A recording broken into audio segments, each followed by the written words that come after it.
welcome to Reads and Threads. My name's Kate. Hello if you're new here. Welcome back if you're joining us again. Today we are going to go over my June wrap up. And at one point I was thinking I would wrap up the last 3 months together because I was away, but I just feel like it's going to be so many books and it was so long ago. I don't know that it's worth it. So we're just going to look at what I managed to get through in June today. I was, even as it was getting close to the end of the month, going, should I even worry? Like, is it worth it? But I kind of like these wrap up videos for myself. And so I can just see how I'm going and look back at the stats and all that kind of stuff. So we are going to do it. If you hear some background noise, both my girls are currently inside and playing. So you may see them, hear them. Apologies if it's a little too loud or they are a little disruptive, but hopefully you don't mind too much. They have just figured out this weekend how to go in and out of the cat flap to go out into their cat run. They're having a lot of fun running around and exploring and doing all that. I'm hoping they don't toss over my drink, but we will see how we go.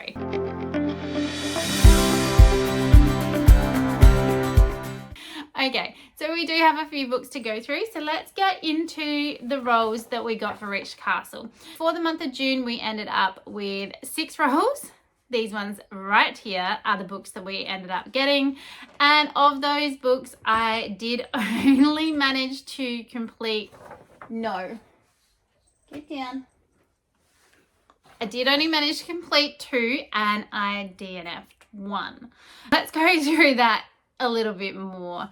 Of the ones that I didn't manage to get to, we have Talon of the Silverhawk by Raymond Feist. I have really enjoyed all the Raymond Feist that I have read previously, and I do really want to get back into this series. It just didn't work out as the month went on, and so this one will be going back into our bows and arrows, and hopefully it will come up again soon because I do really want to get back into it.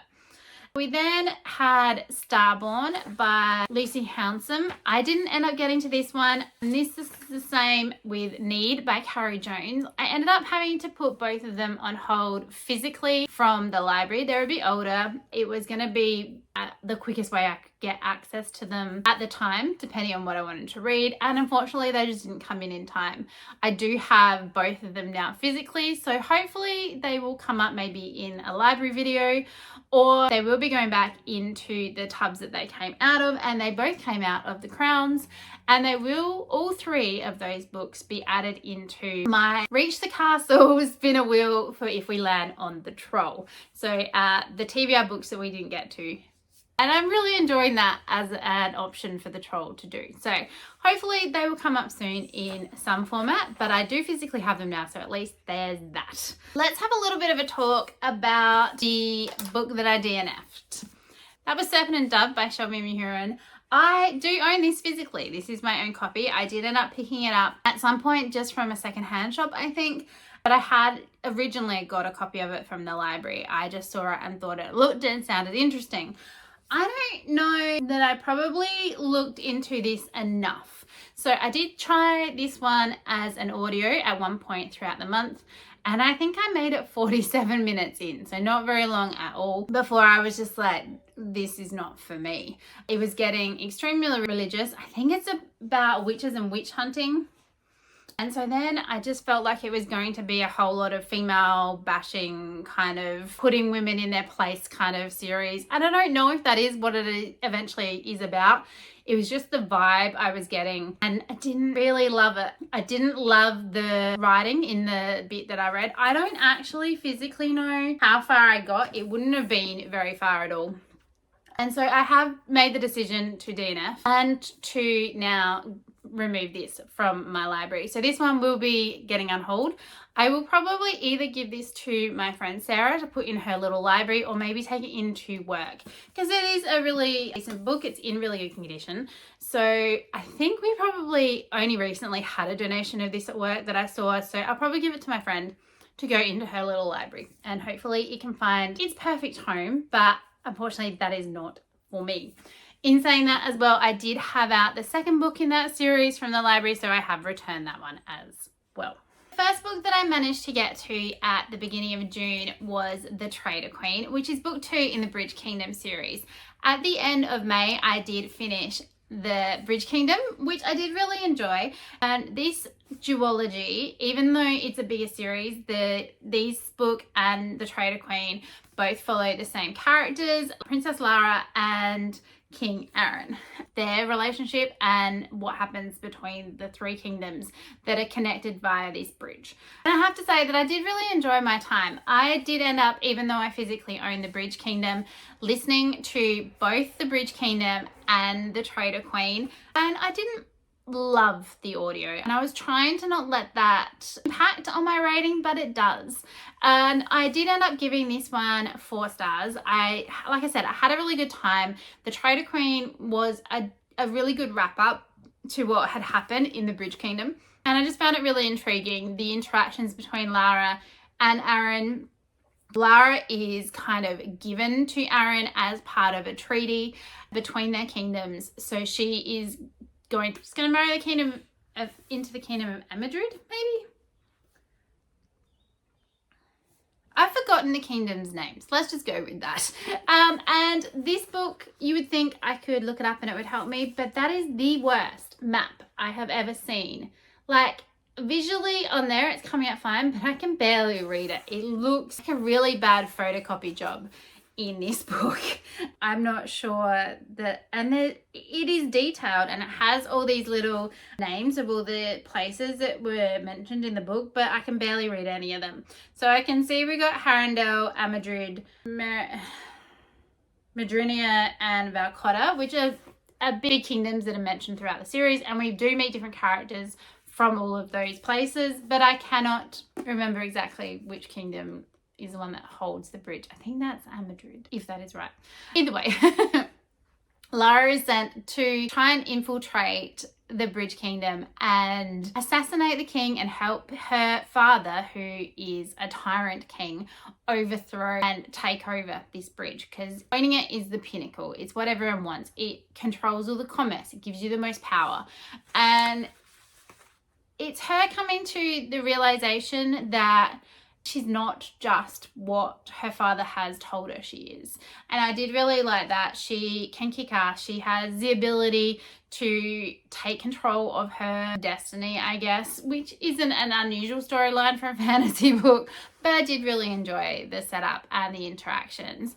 Like I said, I didn't really love the audio. I didn't overly enjoy the male narrator very much. I just found he lacked emphasis and feeling in his reading, and he just didn't pull you in and make you really feel from Aaron's point of view. I just felt a little disjointed while I was listening to him. So though I didn't love the narration, I did still really enjoy my time. And next up, in my attempt to try and complete my Herkhead, I did end up reading Red, White and Royal Blue by Casey McQuiston. This will have come up in my finishing off Herkhead vlog, so mostly you've seen my thoughts on this one. Just really quickly, I didn't overly love my time with it. I love that someone else loved it enough that I got a movie adaptation, because I really enjoyed that. There was way too much American politics, and I know that some of that is the point, but oh my god, it was just too much. And then the pet names, I really got a thing about pet names. They just make me cringe, and the amount of them in this was incessant. So yeah, overall, this is not a book for me. I gave this one 2.5 stars. It wasn't a bad audio version. I do obviously physically own this, and I will be unhauling this one. So this, again, will either go to the library or to my friend Sarah's. It just really wasn't my favorite. I got through it. I probably would have DNF'd it if I wasn't trying to finish off Herkhead. Just overall, not all romances hit for me. I just really struggle with the saccharine sweetness of some of them, and this definitely had that. They were very into each other very quickly, and I think that it works as a movie. I just don't love it that much when I'm reading it physically, or listening to it as an audio.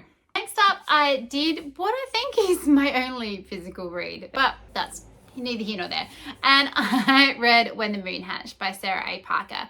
I was trying to get this one done before I went to an event with Sarah A. Parker for the release of The Ballad of Fallen Dragons, and I hadn't read this. So I really wanted to have this one done before I went to the event so that I didn't get spoiled. And I have this gorgeous edition and I wanted to make sure that I was going to like it and love it because, again, I had ordered The Ballad of Fallen Dragons in a special edition. I was really shocked by this one from the point of view that I wasn't expecting it to be what it was. I don't know what I was thinking it was going to be. We follow Rave, who is an assassin pretty much, and she gets captured and then kind of kidnapped by Khan, who is the king of one of the kingdoms of this world. And it's his brother who is an oppressive king and she is battling against. It was really intriguing. It is such an interesting and kind of gruesome world and story. And the things that happen, I really enjoyed my time with it. I was shocked in parts and I really loved the interaction between Khan and his dragon Ragan. I thought that they were really cool. I enjoy any kind of dragon. If I can get my hands on one, that would be awesome. And I did like the banter between Khan and Rave, and I just thought that it was a really well done book. There was some devastating moments as Rave found out more about herself and what she was battling with and against and trying to not remember of her past, and that was really intriguing. I'm very intrigued to see what happens in the next one. I haven't picked it up yet, but I am looking forward to it, knowing as well that there's going to be a third one and that number 2 does end on a cliffhanger. I didn't manage, unfortunately, to finish this one before my event, but in the end it didn't matter and I didn't get any spoilers, so that was great. And I met some lovely people at the event as well, so that was a second bonus. I had a really good time with this one, and overall I've given this one 4 stars, and I'm just hoping that I love the second one as much. It seems I have a continuing problem of not reading what books are actually about before I get to them, or remembering what they're about if I have previously figured it out. The next book I read was A Daughter of No Worlds by Carissa Broadbent, and I was fairly shocked at what this book ended up being about. Again, I listened to this one and I got through it really quickly. That could have been a detriment to the book because I wasn't, again, overly loving the narrator that I have for our MMC, Max. I didn't love his voice, and the speed that he was reading at was a lot different than for our female main character, who I am spacing on her name, Tasana. So that was kind of jarring, and I was constantly having to change the speed of the audio to try and get an even keel.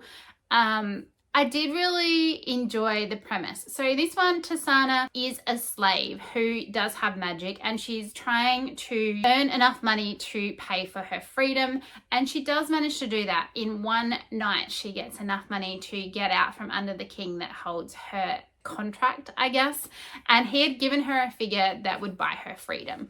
And of course, when she goes to pay for her freedom, he's like, I'm not letting you go, what are you talking about? And she kills him. So there was that. And that happens fairly quickly at the beginning of the book. And it was just a really interesting premise. After that, she was on the run. She then has to find a way to get to her ultimate destination, which is to the Orders, so that she can train to become a member of the Orders and hopefully go back and free all these other slaves that she's left behind. She then meets Max, our male main character, who is there to train her, and things escalate from there. I liked the world set up. The magic is intriguing, and we do have a situation where she ends up with a weapon that she can communicate with inside her head, which is really intriguing. I just can't now do these via audio. And again, you would have seen some of this in my Herked vlog because I was using this to try and finish off my trilogy for Herked 2.0.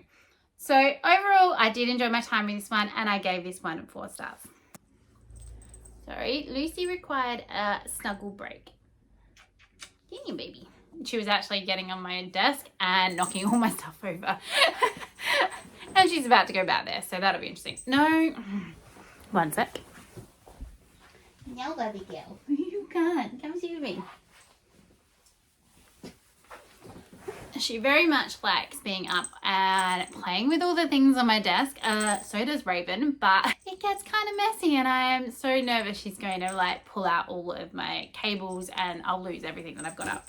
Anyway, let's get to the next book, which was probably my favorite of this month. It was definitely my favorite of this month. And that was The Raven Scholar by Antonia Hodgson. I had a really, really good time listening to this one. It was such a unique magic system and world building, and I just ate it up. So in this one, we follow Nima Kra, who is a part of the Raven sect. She's a scholar and she is a scribe for the current ruling emperor. The emperor is coming to the end of his term. So in this world, every ruler gets a 25-year term, and then one representative from each of the 8 sects that make up this world come to compete to see who's going to become the next emperor or empress. Nima, being a scribe, has no intention, obviously, of being a part of this. However, when all of the delegates do end up coming, there is a murder, and the emperor appoints Nima to figure out who is the murderer, and we follow her as she interacts with all of the competitors from all the different sects and uncovers what is going on. It was just a really intriguing system. So each order has like an animal representative. So we have a tiger, an ox, the foxes, and they do end up having kind of spectre versions of those animals. And the one bit that I did really enjoy was the Raven's point of view, which was really interesting. I did end up listening to this one and really enjoyed it. I do think at the beginning, and I was hoping it wasn't going to affect my reading, because there was some footnotes, and we know how I feel about footnotes. So at the bottom, we have fairly decent footnotes. I was struggling while I was reading this physically, because I did start this one physically before I moved to audio once I realized I couldn't listen to the War of Lost Hearts trilogy via audio. I swapped them around.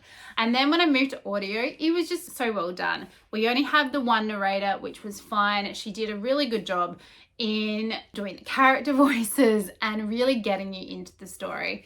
And it is just a really unique world and setup and premise, and I just had a great time. So it didn't hit that 5-star feeling for me. You know, just there's something somewhere that just makes a book a 5-star. This is really close, but there were a few things that I was just like, I don't think it's a 5-star, but I did end up giving it 4.5 stars. So this is still a really highly rated book for me. It's one of my favorites. Like I said, it's my favorite of this month. And these sprayed edges, I'm so glad I liked it, because I did not want to remove this from my shelf. If you haven't checked it out, I would recommend giving it a go.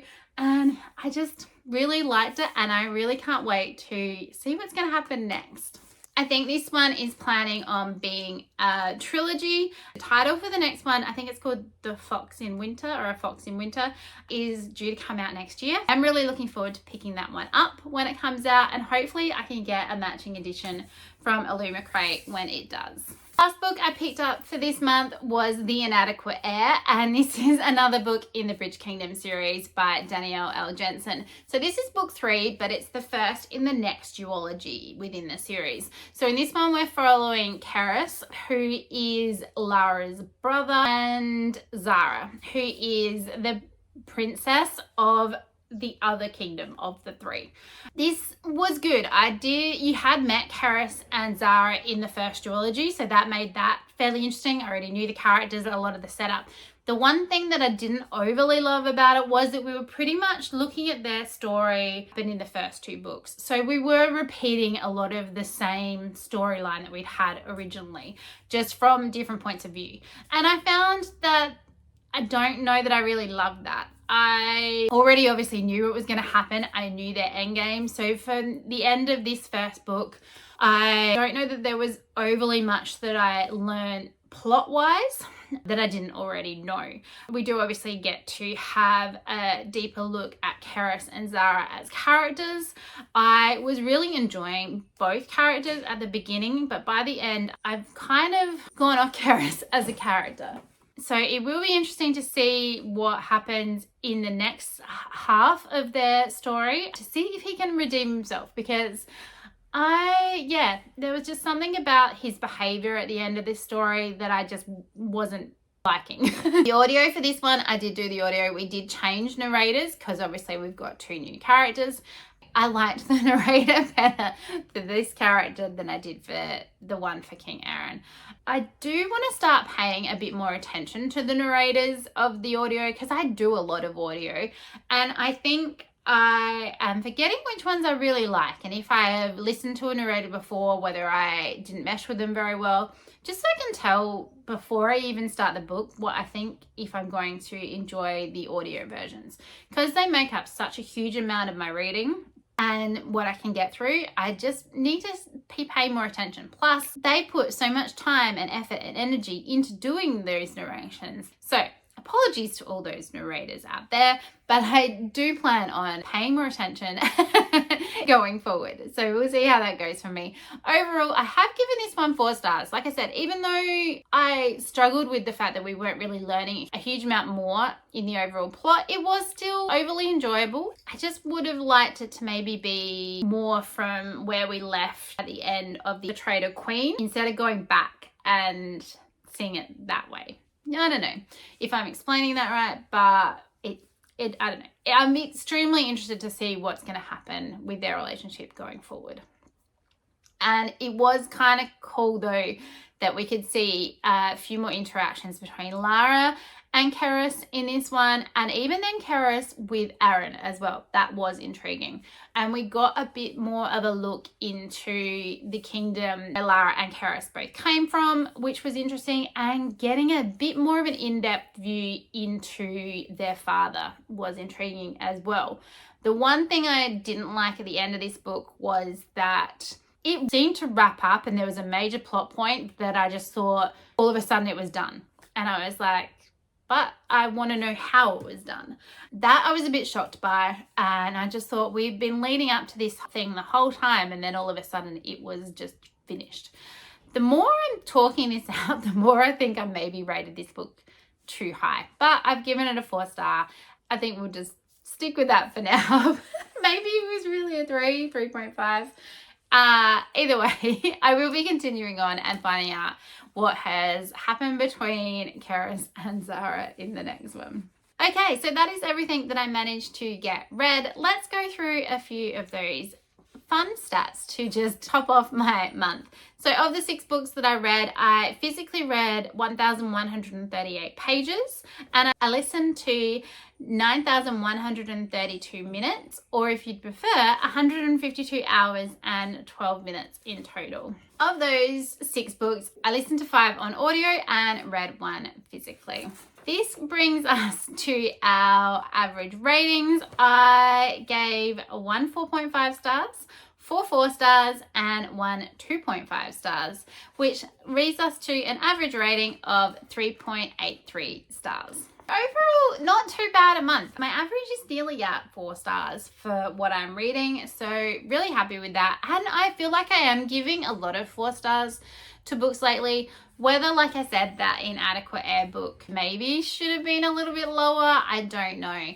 But I have worked it out with that being a 4-star read. I still enjoyed my time. It's just the more that I think about it, going back, maybe it's not as high as I thought it was. But either way, a very good month. And a healthy stack of books now that we have actually got to them. So these 3 down here will be going back on my shelf on display, whereas Serpent and Dove and Red, White and Royal Blue will probably be going to my friend Sarah to put in her little library and hopefully find new homes that will really enjoy them. The update we get to for these videos is any cross stitch that I've managed to do throughout the month as well.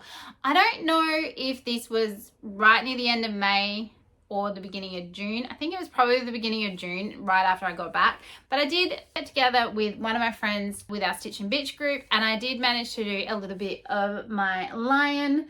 I can't remember exactly how much, but my progress is going slow at the moment. I do really need to get a wriggle on. If I ever want to be able to put that wildflowers cross stitch up, I need to get moving on it, because I'm still in that same first page corner. But yeah, hopefully this one day will get finished. I haven't picked this up since then. I've been highly engrossed in the update for Disney Dreamlight Valley, which came out halfway through June. It was Honeyglow Woods, which you will see me playing coming up in a video soon. It's been wild and a lot of fun, and I'm having a lot of fun redecorating my valley as well. Highly recommend checking out Disney Dreamlight Valley on any platform that you want to, because it's on all of them. If you haven't already, it's a lot of fun. Hopefully you had a really good reading month as well. I would love to know what you managed to get to. Did you end up reading any of the same books that I did? That would be really weird and interesting if you did. Hopefully you have enjoyed what you have been reading. If you would like to, please do give this video a like, hit that subscribe button. I have also linked down below my Goodreads, my Storygraph, and my Instagram, so feel free to come and visit me over on any of those platforms as well. Hopefully your weekend is looking good, and hope that wherever you are having a really wonderful day. And we'll see you next time. Bye.